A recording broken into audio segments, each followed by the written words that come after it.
The Delta flight from Atlanta to Seattle had been airborne for exactly 37 minutes when the first SEAL moved into position. Row 6, Seat C. The woman sleeping there had graying temples beneath a worn baseball cap, her breathing steady and controlled even in rest. She'd chosen the aisle seat deliberately, old habits from a lifetime of needing quick exits. The SEALs knew this. They knew everything about her.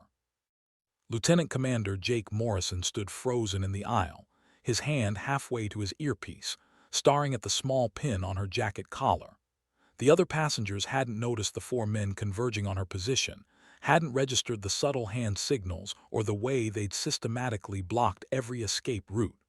But Morrison knew that she had. Even asleep, Valentina Reaper Kowalski was aware of every movement around her. The pin was unmistakable, a silver raven clutching lightning bolts, worn smooth from years of unconscious touching.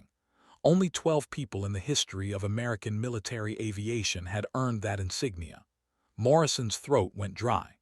The intelligence briefing had mentioned a former pilot would be on board, someone who might assist if things went sideways with their classified cargo in the hold. They hadn't mentioned it would be her.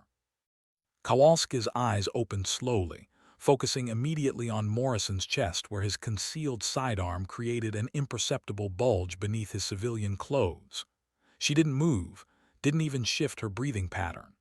"Whatever's in the cargo hold," she said quietly, her Polish accent barely detectable after 40 years stateside. "You've got about 6 minutes before it becomes everyone's problem." Morrison's blood chilled. The electromagnetic pulse device they were secretly transporting wasn't supposed to arm itself for another 2 hours. How could you possibly? "The plane's trimming wrong," Kowalski interrupted, finally sitting up. Her weathered hands, scarred from old burns, moved to unbuckle her seatbelt with practiced efficiency. "Subtle pitch oscillations every 90 seconds. Your package is interfering with the fly-by-wire system." She stood, barely 5'4", forcing Morrison to step back. "I'm guessing none of you boys are rated for a Boeing 737-900ER. The other SEALs exchanged glances. Their mission parameters hadn't included this contingency.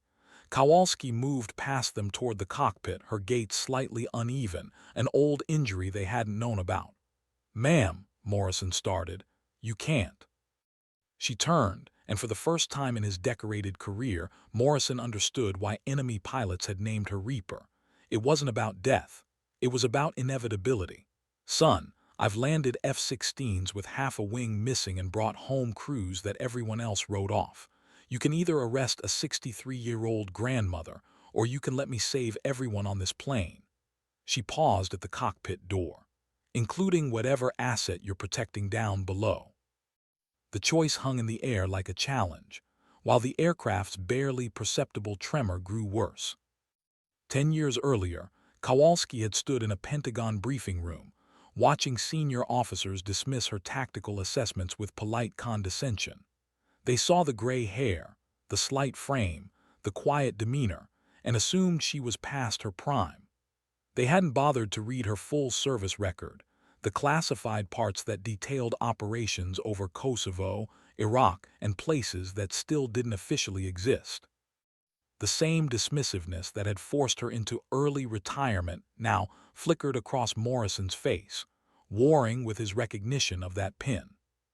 4 minutes, she said, checking her watch, a battered Omega Speedmaster that had seen 5 combat zones. The EMP's magnetic field is creating a feedback loop with the avionics. When it reaches critical resonance, this plane becomes a very expensive glider. She pulled out her phone, showing him an app displaying electromagnetic readings. "I've been tracking it since boarding." Morrison's earpiece crackled. "Alpha lead, cargo temperature rising. Containment looks compromised." Kowalski heard it too, her hearing still sharp despite years of jet engines. "Thermal runaway, your cooling system's failing." She moved toward the cockpit door again. "I need access to the flight deck. Now." "That's not possible," Morrison said automatically, even as sweat beaded on his forehead. "Federal regulations." Federal regulations don't account for experimental weapons achieving spontaneous criticality at 37,000 feet, Kowalski shot back. She pulled out a leather wallet, worn soft with age, and flipped it open. The ID was 15 years old, but the authorization code at the bottom was still valid. She'd maintained it through channels most people didn't know existed. Project Blackbird Emergency Protocols. Check with whoever's running your operation. Morrison hesitated, then activated his throat mic. Control, this is Alpha Lead. We have a situation. Passenger identifies as Valentina Kowalski, claiming Blackbird authority. The silence stretched for 10 seconds before a different voice came through, older, with unmistakable authority. Jesus Christ, Morrison, that's Reaper. Give her whatever she wants. The SEAL team's dynamic shifted instantly. These were men who'd operated in the world's most dangerous places, who'd faced down terrorists and warlords, but the reverence in their commander's voice made them reassess the small woman in front of them. Morrison handed her his earpiece.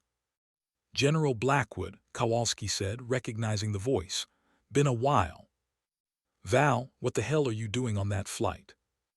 Visiting my granddaughter in Seattle. Lucky for you. She was already moving, Morrison clearing a path. Your boys brought an unstable M device onto a commercial flight. The containment's failing. I need cockpit access and someone to get me eyes on the package. Do it, Blackwood ordered. Morrison, you're under Colonel Kowalski's command now. Colonel, Morrison glanced at her civilian clothes. Retired, Kowalski corrected, though her bearing had shifted subtly, carrying an authority that made the distinction irrelevant. She knocked on the cockpit door in a specific pattern, 324, Federal Air Marshal Protocol. The door opened immediately. The pilots turned, confused at the small crowd behind them. Gentlemen, we have a situation, Kowalski said, her voice carrying the calm authority of someone who delivered worse news under worse conditions. I need you to begin descent immediately. Maximum rate without alarming passengers. She moved to the center console, eyes scanning the instruments with practiced efficiency. Your artificial horizon's already showing micro-oscillations. See it. Captain Rodriguez, 25 years of commercial flying, leaned forward. I thought that was turbulence. No turbulence at this altitude with these weather conditions, Kowalski replied, pulling up the weather radar. Clear skies for 300 miles. That shimmers electromagnetic interference. She turned to Morrison. How big is the device? Classified, he started, then caught her look. Briefcase-sized, 20 kilograms. Power source. Radioisotope thermoelectric generator. Kowalski's expression tightened. You brought nuclear material onto a commercial flight. It was supposed to be inert during transport, Morrison defended. The containment failed because someone didn't account for interaction with the aircraft's radar altimeter, Kowalski finished. It's creating a resonance cascade. The RTG's heat is accelerating the process. She turned back to the pilots. Gentlemen, in about 90 seconds, your fly-by-wire system's going to start giving you false readings. You need to switch to manual backup now, while you still trust your instruments. Rodriguez hesitated. Ma'am, with respect, who are you? Kowalski pulled off her baseball cap, revealing silver hair pulled back in a tight bun, and a scar that ran from her left temple to her ear, shrapnel from an engagement nobody talked about. Someone who's landed planes in worse conditions than what's coming. She looked at Morrison. I need 2 of your men in the cargo hold. The device needs to be moved to the rear pressure bulkhead, furthest point from the avionics bay. Morrison nodded, detailing 2 SEALs with hand signals. They moved out silently. Captain Rodriguez, Kowalski continued, you served military. Navy F-18s. Good, you remember unusual attitude recovery. Haven't practiced in 15 years. You're about to, she pointed to the altitude indicator. The artificial horizon was now showing a definite wobble. When the instruments go, you'll have about 30 seconds of confusion before your inner ear adjusts.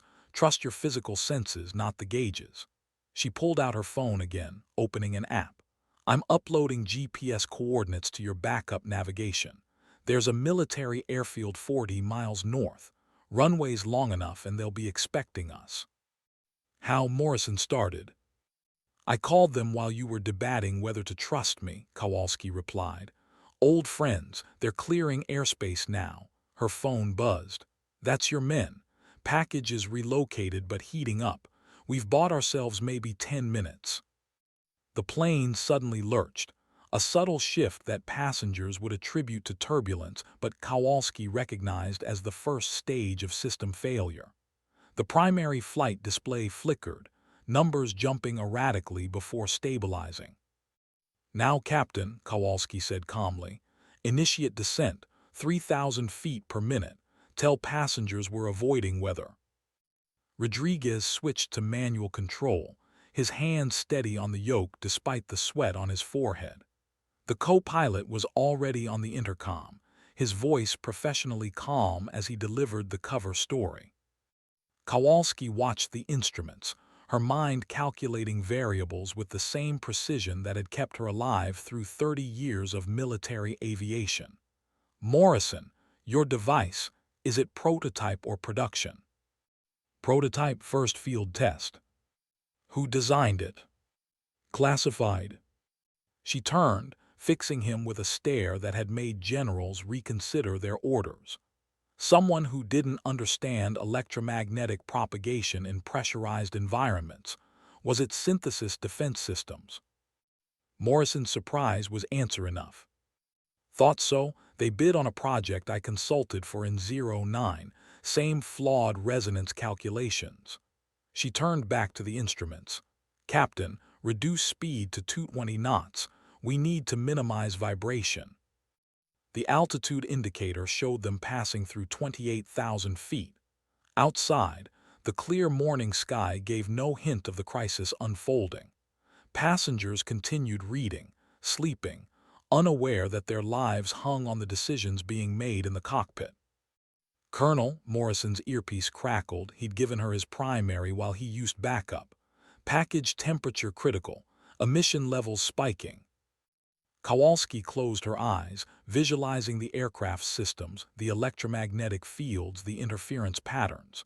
It was like seeing music, understanding the harmonics that others couldn't perceive.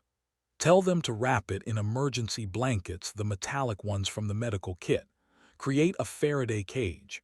Won't stop it, but might buy us minutes. She opened her eyes to find Rodriguez staring at her. You're the one who saved Flight 447 over the Atlantic. That's classified, Kowalski replied automatically. My brother was on that flight. She nodded once, acknowledgement without elaboration. That operation had cost her, officially. She'd never been there, but the families she'd saved knew different. Rodriguez's renewed focus on the controls carried a different energy now, personal investment beyond professional duty. The plane lurched again, harder this time. Warning lights cascaded across the panel, hydraulic pressure, electrical bus failure, a dozen systems crying out in digital distress. The artificial horizon spun wildly before going dark. All passengers remain seated with seatbelts fastened, the co-pilot announced, his voice steady despite the chaos in the cockpit. We're experiencing minor technical difficulties. Kowalski laughed short and sharp. Minor. She pulled a worn notebook from her jacket, analog backup for digital failure. Captain, your backup altimeter's mechanical, trust it, current reading. 21,500. She calculated quickly, pencil flying across paper. 11 minutes to landing at current descent rate. Morrison, tell control we need emergency vehicles standing by. Full hazmat protocols. Already done, Blackwood's voice came through the earpiece. Val, can you bring them home? Have I ever left anyone behind, Marcus? No, but you've never been retired before either. Retirement's boring, Kowalski replied, nodding, the hydraulic pressure dropping. Captain, you're about to lose power steering. It'll feel like wrestling a bear, but the cables are intact. You'll have manual control. Rodriguez's knuckles whitened on the yoke as the hydraulic assist failed. The 737 suddenly felt its full weight, every control input requiring physical force. His co-pilot joined him, both men pulling together. Good, Kowalski encouraged. Remember, she wants to fly, you're just guiding her home. She checked her watch. Morrison, status on the package. Contained but building pressure. The blankets are helping, but an explosion of static cut him off. The lights in the cabin flickered and died. Emergency lighting kicked in, casting everything in an eerie amber glow. Screams erupted from the passenger compartment, quickly suppressed by flight attendants trained for crisis. EMP pulse, Kowalski announced unnecessarily. Partial discharge, main electronics are gone. She pulled out a compass, an actual magnetic compass she'd carried for 40 years. Heading 270, the airfield's at 285 magnetic. 15 degrees right, Captain. Rodriguez and his co-pilot struggled with the dead controls, the plane beginning to list left as asymmetric drag took hold. Without the computers to compensate, every imperfection in the aircraft's trim became a fight against physics. "Colonel, we're losing altitude too fast," the co-pilot reported, voice strained. 3,800 feet per minute. Kowalski moved between them, her small frame somehow commanding the space. "Deploy speed brakes to 60%. It'll reduce your descent rate but increase drag. You'll need more power to maintain airspeed." She watched Rodriguez's hands. "That's it. Feel the aircraft. She's talking to you." Through the cockpit windows, the ground was visible now, brown earth and scattered clouds below.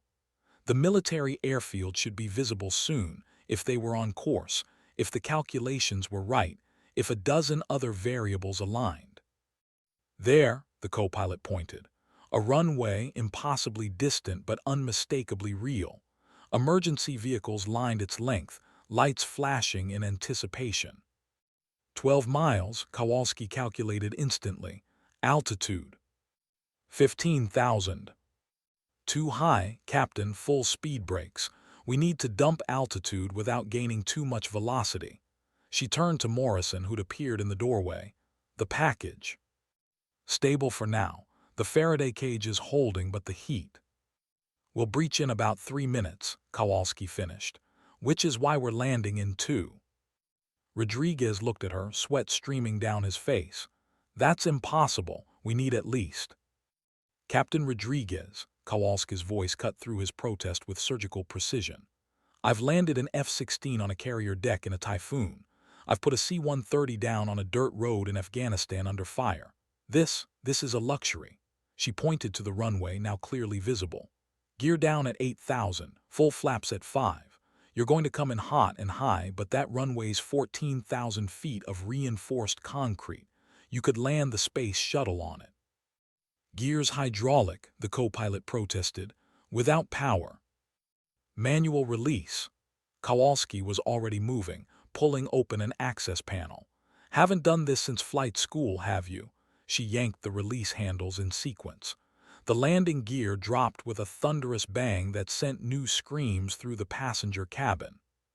7,000, Rodriguez announced, his voice steady despite everything. "Flaps," Kowalski ordered. The co-pilot pulled the manual releases, the aircraft shuddering as control surfaces deployed asymmetrically. "Easy, let her find her balance." Through it all, Morrison watched with a mixture of awe and disbelief. His team had extracted diplomats under fire, had performed operations that would never be acknowledged. But this, watching a 63-year-old woman orchestrate an impossible landing through sheer force of will and decades of experience. This was something else entirely. 5,000, speed 240 knots, too fast. "It's fine," Kowalski assured them. "You've got runway to spare. Morrison, tell your men to brace the package. When we hit, it's going to shift." The ground rushed up, details resolving into buildings, vehicles, people. The runway loomed, a ribbon of salvation in a situation that should have been catastrophic. 1,000, the co-pilot called. 500, 200. The 737 slammed into the concrete with a bone-jarring impact that would have failed any check ride. But the gear held, the structure intact despite the violence of the landing. Rodriguez and his co-pilot stood on the brakes, manual pressure only, fighting to keep the aircraft centered as it screamed down the runway. "Reverse thrust," Kowalski shouted. "Manual deployment." The co-pilot pulled the levers, the engines roaring in protest as they fought to slow 200,000 pounds of aircraft and human lives. The end of the runway approached at terrifying speed, the overrun area beyond it barely visible in the morning haze. They stopped with 300 feet to spare. For a moment, nobody moved. Then the passenger cabin erupted in cheers, the sound carrying through the reinforced cockpit door. Rodriguez slumped in his seat, hands shaking as adrenaline crashed through his system. "Not bad, Captain," Kowalski said mildly. "Bit rough on the approach, but you'll do better next time." He stared at her, then laughed, a release of tension that bordered on hysteria. "Next time." Morrison's earpiece crackled urgently. "The package is breaching. Everyone out now." Kowalski was already moving, grabbing the intercom. "Ladies and gentlemen, this is an emergency evacuation. Leave all belongings and exit immediately through the emergency slides." She turned to Rodriguez. "Deploy all slides. Get everyone at least 500 meters from the aircraft." The evacuation was chaos, controlled chaos, but chaos nonetheless. Flight attendants who moments before had been serving drinks now became shepherds of survival, guiding passengers down inflatable slides into the arms of waiting military personnel. Kowalski stood at the cockpit door, counting heads, memorizing faces, ensuring no one was left behind. "That's everyone," Morrison reported, "except—" "Your men are still in the cargo hold," Kowalski finished. She was already moving toward the lower deck access. "With the package." "Colonel, no." But she was gone, her slight frame disappearing down the maintenance ladder into the belly of the aircraft. Morrison followed, cursing, his SEAL training warring with his instinct to protect someone who clearly didn't need protecting. The cargo hold was a furnace, heat radiating from the innocent-looking briefcase wrapped in emergency blankets. Two SEALs stood guard, their faces grim with understanding of what staying meant. "Out," Kowalski ordered, "now." "Ma'am, we can't leave the package." "The package is going critical in about 30 seconds, she interrupted, already moving toward it. "Unless someone adjusts the containment field manually." She pulled out a multi-tool, its metal warm to the touch, "which requires someone who understands the resonance patterns." "Colonel," Morrison started. "Take your men and go," Kowalski said calmly, prying open the briefcase's access panel. Inside, circuits sparked and writhed, the electromagnetic field visible as a shimmer in the air. "That's an order." Morrison hesitated, torn between duty and something deeper, respect, perhaps, or recognition of a sacrifice being made. "How long do you need?" 40 seconds to stabilize, another minute to safe it. She didn't look up, her hands steady as she worked despite the heat that was already blistering her skin. "You have 20 seconds to clear the blast radius." The SEALs moved, training overcoming emotion. Morrison was the last to leave, pausing at the ladder. "Your granddaughter." "Knows I love her," Kowalski finished. "Go."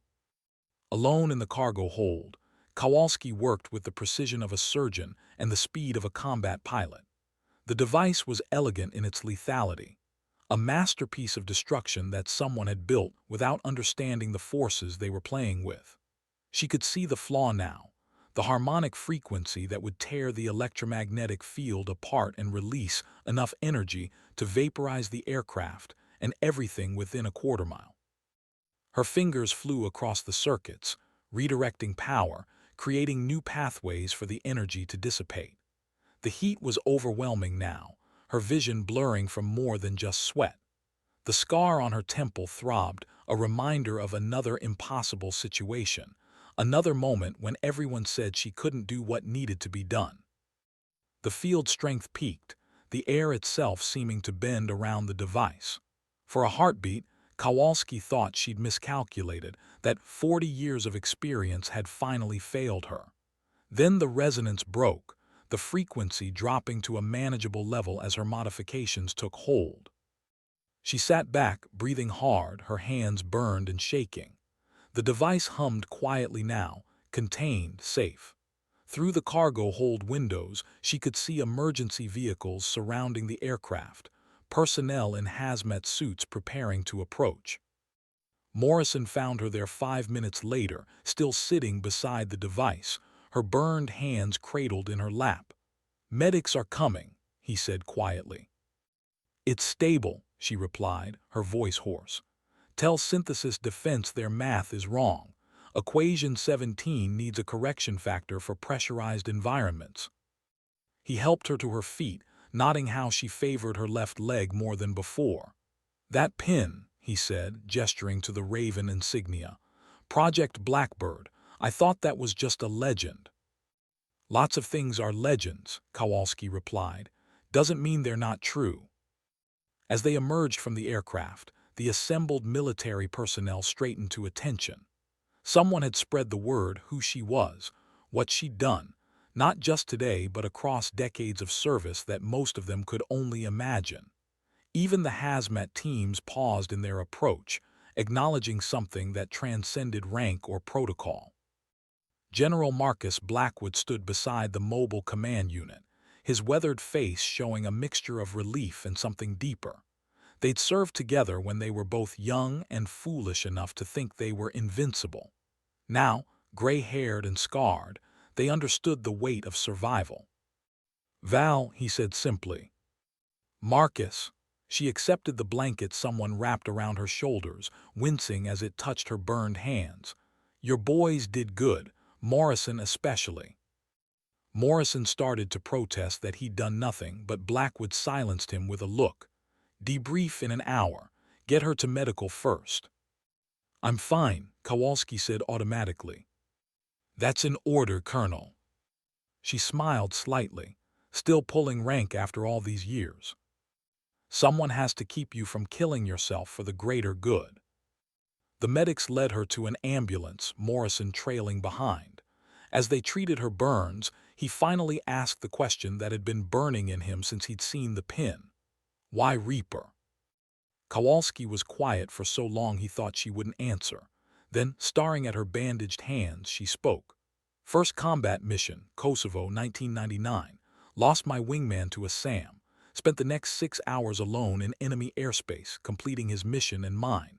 Command thought I was dead until I landed with half my fuel gone and 37 bullet holes in my aircraft."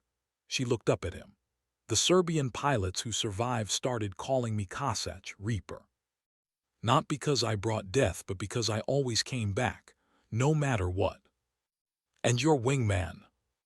"Second Lieutenant Thomas Kowalski, my husband." Her voice was steady, matter-of-fact. "Been flying solo ever since." Morrison absorbed this, understanding now the weight she carried, the reason she never left anyone behind. "Your granddaughter," he ventured. "She knows what you did today." "She knows I was visiting," Kowalski replied. "That's enough. Let her think Grandma spent the flight reading her book and complaining about the peanuts." A commotion outside drew their attention.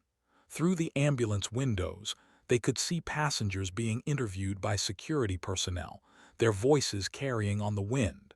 Someone was describing the emergency landing, how the pilots had saved them all. No mention of the small woman who'd orchestrated their survival from the shadows. "That's how it should be," Kowalski said, catching Morrison's look. "Rodriguez and his co-pilot did the flying. They deserve the credit. But you did what needed doing." She flexed her bandaged fingers experimentally. "Same as always." Blackwood appeared in the ambulance doorway, a tablet in his hand. "Synthesis Defense is screaming about their prototype. Want to know how a passenger compromised their classified project." "Tell them to hire better physicists," Kowalski replied. or at least ones who understand resonance propagation. I told them you'd consult on the redesign. I'm retired. You were retired an hour ago, too. Blackwood's expression softened. Val, we need you. Not for the flying anymore, but for this, catching the things others miss, seeing the patterns that'll get people killed. Kowalski was quiet, thinking of her small apartment in Atlanta, the garden she'd been tending, the peaceful life she'd built after decades of war. Then she thought of the passengers on that plane, alive because she'd been in the right place at the right time with the right knowledge. Part-time, she said finally, consulting only, and I want Morrison on my team. Morrison straightened, surprised. Ma'am. You listened, she explained. When it mattered, you put aside ego and listened. That's rarer than you'd think. She turned to Blackwood. He's got good instincts, just needs someone to teach him to see beyond the obvious. Blackwood nodded. Done. We'll set you up with an office at Peterson, close enough to visit your granddaughter, far enough from D.C. politics. And the device? Being secured as we speak. Your modifications held. The tech team's calling it miraculous. It's not miraculous, Kowalski corrected. It's physics, understanding forces and how they interact. Same as flying, you don't fight the air, you work with it. She stood, steadier now despite the pain medication beginning to work. Through the ambulance window, she could see the 737 sitting on the runway, emergency slides still deployed like yellow tongues. In a few hours, it would be swarming with investigators, everyone trying to understand how a classified weapon had nearly brought down a commercial flight. But for now, it was quiet, just another aircraft on a military runway, carrying the secret of what had almost happened and the woman who'd prevented it. I need to make a call, Kowalski said. My granddaughter's expecting me for dinner. Blackwood handed her his phone. As she dialed, Morrison asked, What will you tell her? That my flight was delayed, Kowalski replied. That I'll be a few hours late, but I'll bring dessert from her favorite bakery. She paused as the phone rang. The truth, just not all of it. Her granddaughter answered on the third ring, voice bright with excitement about showing Grandma her science project. Something about electromagnetic fields, ironically enough. Kowalski listened, making appropriate sounds of interest, her voice giving no hint of the burns on her hands or the crisis she just navigated.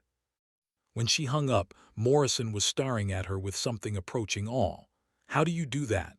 Compartmentalize like that? Practice, Kowalski replied. 40 years of practice. She looked at the 737 again. Every mission ends, Lieutenant Commander. The skill is knowing when to let it go and when to hold on. And this one? This one I hold on to just long enough to make sure synthesis defense doesn't kill anyone else with their incompetence. Her expression hardened slightly. Then I let it go and have dinner with my granddaughter. The afternoon sun was climbing higher, burning off the morning haze. Around them, the controlled chaos of the emergency response was settling into routine, investigators arriving, evidence being cataloged, statements being taken. The passengers were being loaded onto buses, heading for a nearby hotel where they'd wait for alternative flights. Most were on their phones, telling loved ones about their brush with disaster, not knowing how close they'd actually come. Captain Rodriguez appeared, still in his sweat-stained uniform. He stopped when he saw Kowalski, something passing between them that didn't need words. Thank you, he said simply. You did the flying, she replied. We both know that's not true. He pulled something from his pocket, a pair of wings, the kind pilots gave to kids who visited the cockpit. My brother sends these to his children, tells them about the angel who saved his flight over the Atlantic. He pressed them into her bandaged hand. Now I've got my own story. After he left, Morrison found himself studying Kowalski with new eyes. The unassuming grandmother who'd boarded in row 6 was gone, replaced by someone who carried history in her scars and wisdom in her silence. The pin, he said, gesturing to the raven insignia. How many operations? Classified, she replied automatically, then softened. Enough to know that the real victories are the ones nobody ever hears about. A text chimed on Blackwood's tablet. He read it, his expression darkening. Synthesis Defense wants a full debrief.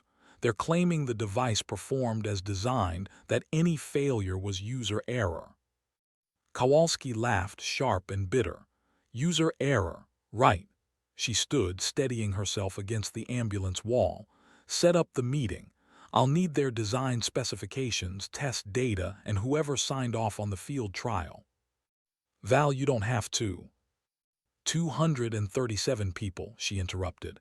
That's how many were on that plane, plus crew, plus whoever was in the blast radius if it had detonated. Her gray eyes were steel. So yes, Marcus, I do have to. Morrison watched the transformation, the grandmother disappearing entirely, replaced by the officer who'd flown into hell and back. This was Reaper, the legend who'd become myth, myth who'd become real again in the crisis of the morning. What do you need? He asked. She looked at him appraisingly. A secure workspace, coffee that doesn't taste like jet fuel, and someone who can explain to Synthesis Defense that electromagnetic resonance isn't a suggestion, it's a law of physics. I can handle the first two, Blackwood said. The third might require divine intervention. Then it's good I'm feeling religious today, Kowalski replied. Nothing like almost dying to make you appreciate the finer points of survival. As they walked toward the command unit, Morrison fell into step beside her. Colonel, can I ask you something? Why were you really on that flight? You don't strike me as someone who does anything by coincidence. She smiled slightly. Sometimes, Lieutenant Commander, coincidence is just the universe putting you where you need to be. The trick is recognizing when you're there. The command unit was a hive of activity, screens showing satellite feeds, radar tracks, and technical readouts of the device's electromagnetic signature.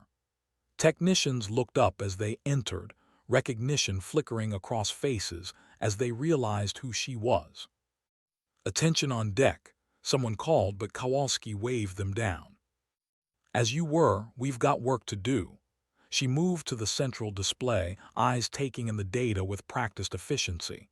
This is wrong, she said immediately, pointing to a frequency reading. And this, and, good God, did anyone at Synthesis actually test this thing? A young technician, barely out of college by the look of him, ventured, Ma'am, the simulations showed. Simulations assume perfect conditions, Kowalski interrupted, not unkindly. Real world doesn't give you perfect. Real world gives you a pressurized aluminum tube at 37,000 feet with 300 souls depending on you to see what the computers missed. She turned to the display, pulling up the device's specifications. Look here, they calculated for sea-level atmospheric pressure. Nobody accounted for the pressure differential at altitude. The containment field was designed for 14.7 psi, but at cruising altitude, you're dealing with 4.3.